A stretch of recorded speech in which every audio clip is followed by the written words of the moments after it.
मेरा जो सवाल है वो डेटिंग ऐप से रिलेटेड है, जिसमें राशि के थ्रू आप अपना पार्टनर चुन सकते हैं। आपने हमेशा समझाया है कि सच्चा प्रेम जो है उसकी बुनियाद जो है वो सच्चाई होती है, तो फिर ये कुंडली वगैरह मिलाना, इसके पीछे क्या मनोविज्ञान है? ये राशि कौन है? मुझे नहीं मालूम, आपकी दुनिया है, बहुत अजीब है। कहते हैं प्यार में कोई तीसरा बीच में नहीं आना चाहिए। आपका नाम है आशना, उसका नाम है राहुल, ये बीच में राशि कौन आई?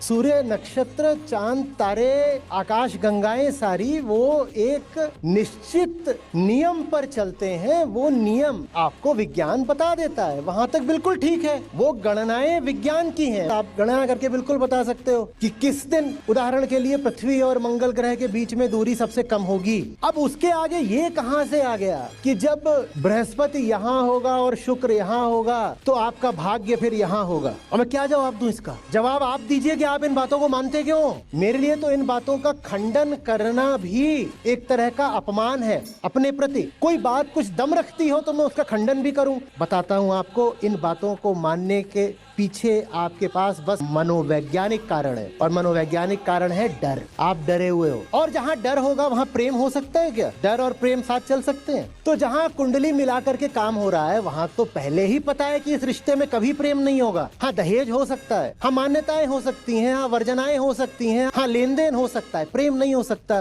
क्योंकि जिस रिश्ते की शुरुआत ही अज्ञान और डर से हुई है उसमें प्रेम तो कभी भी नहीं होगा। प्रेम ना कुंडली ऐप में है, ना एस्ट्रो ऐप में है, ना डेटिंग ऐप में है। वो चीज दूसरी होती है।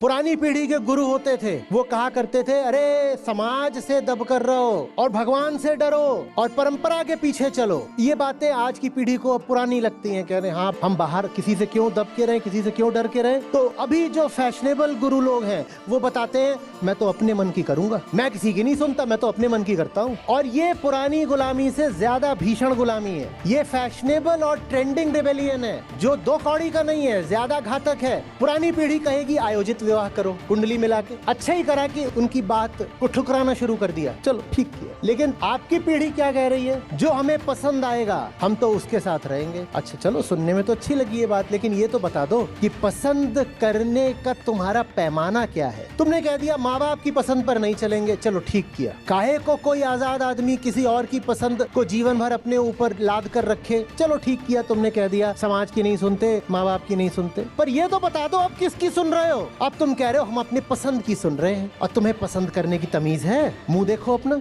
अपनी पसंद माने क्या? किसकी पसंद? तुम्हारे शरीर की पसंद, तुम्हारी कंडीशनिंग, मीडिया की पसंद, सारी चीजें जो तुम्हारे भीतर घुस करके बैठ गई हैं। जो टीवी सीरियल तुमने देखे, जो वेब सीरीज तुमने देखी, जो तुम्हारे और परिवेश